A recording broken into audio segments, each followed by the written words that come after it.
Hello, and welcome back to the Fire Emblem playthrough with me, the Jonin Monkey. And me, Sven the Crusader. Last time, we're standing our ground, and we're actually doing pretty well. Yeah, the bandits are quite frankly being eaten by our swords. Pretty much. And you would have thought they would have learned their lesson by now, but no, they're still willing to try their luck. Yeah, guess they fed under that trope, the Determinator. To quote an old show named Big Wolf on Campus, is it wrong to admire their persistence? Well, I suppose not, because it is persistence, even though it's failing. Yeah. So, oh yeah, you may have heard that noise in the background. One slight problem with this recording software is that it requires using a computer mic to record all the actual sound, and then there are people on Skype constantly messaging you with suspicious offers, let's put it that. Yeah. It's kind of distracting when you're in the middle of a massive battle that can last several turns. Yeah. Okay, moving swiftly on.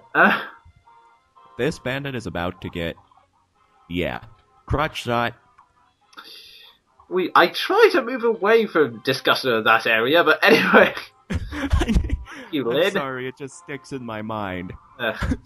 Well, to be honest, Lynn isn't helping here. Thank you, Lynn. For some reason I thought, okay, that's wow, this is a really bad edit. We will cut out these few seconds. I thought I got rid of that.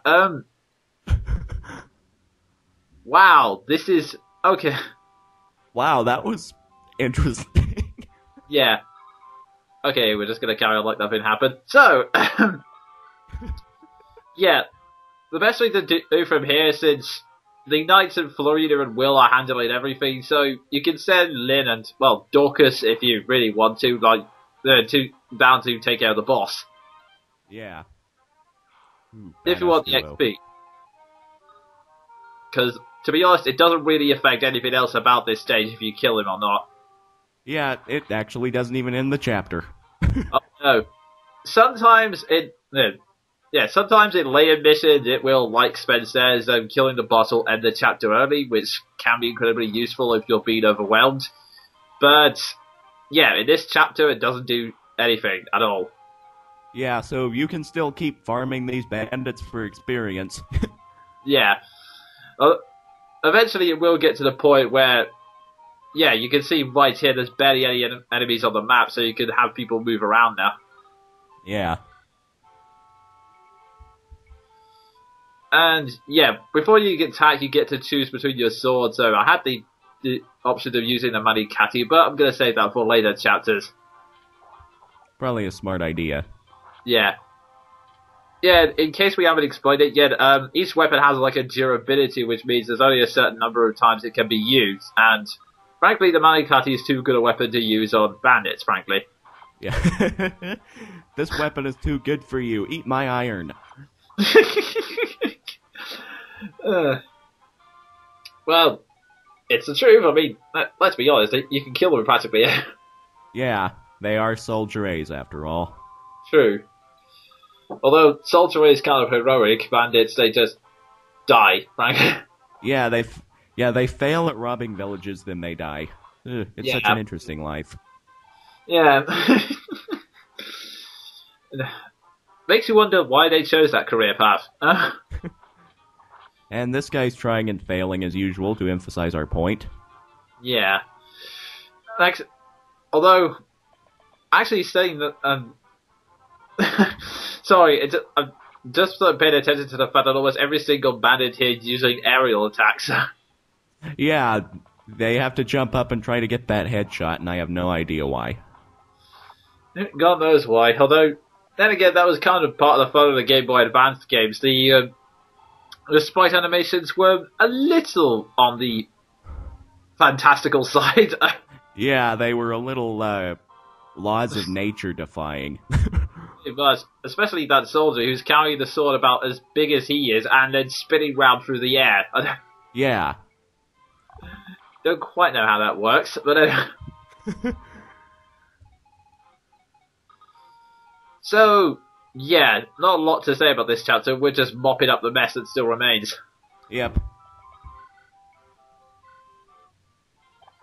To be honest, actually, I'm thinking about it. I think there's only one axe unit in the entire game that doesn't attempt those headshot, which actually... That is the pirate. Yeah, that's what I'm thinking of. Yeah, and the pirates do that, like, they do that scissor move, trying to cut you in half. Which is probably pretty effective, thinking about it. Yeah. More so than a flying headshot, at any rate. Because you will see a flying headshot coming, I would hope. Yeah, I hope. Or at the very least, you can actually just step out of the way, you know?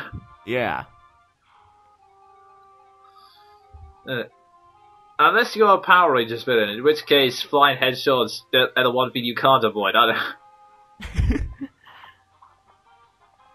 Even the Knights go for headshots, but at least they make theirs look believable. And they're on horses, so that makes more sense. Yeah, it's basically it's the first thing that they can aim at. And yeah, once again, deciding which weapon should be used to carve up this guy. Yeah, not much to talk about, but so I apologize for that. But yeah, well, that bandit just wore a sword right through the cerebrum. Yeah. Ooh, critical again. This chapter was really good for criticals. I forgot. Yeah, and that guy was all like, "I'm a bandit, beware my purple shorts." One should always beware the purple shorts. Anyway. Oh, I hope to God I don't make a meme out of that. You never know. Everything becomes a meme nowadays on the internet.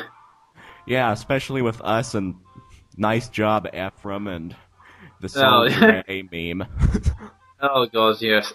Although Soldier A is probably already a meme before we even spoke it. That's true. Anyway, this guy gets to survive somehow. Wow, the boss died, but he didn't. What was he doing? Hiding in a bush? I'm guessing he was the bandit strategist. Yeah, keep going. Keep going. They'll tire out eventually. Honestly. We'll hold memorials for the others if you keep going. They will fall at the might of our leader's purple shorts. Epic strategist. Anyway. So yeah, the general gist of this cutscene is that Dorcas is now travelling with us. And yeah, I'll be honest, I actually kind of like Dorcas, even though lots of people hate him for some reason. Oh, I think it's just that whole statistics thing, because fighters can tend to be a bit subpar. Yeah. I use Dorcas a lot for my first playthrough, but yeah, I tend not to use fighters generally, just because they're kind of more about power and less about finesse, if that makes sense. Yeah, they don't get that many double attacks. What time we have, so that was me, the Jonin Monkey. And me, Sven the Crusader. Beware the purple shorts!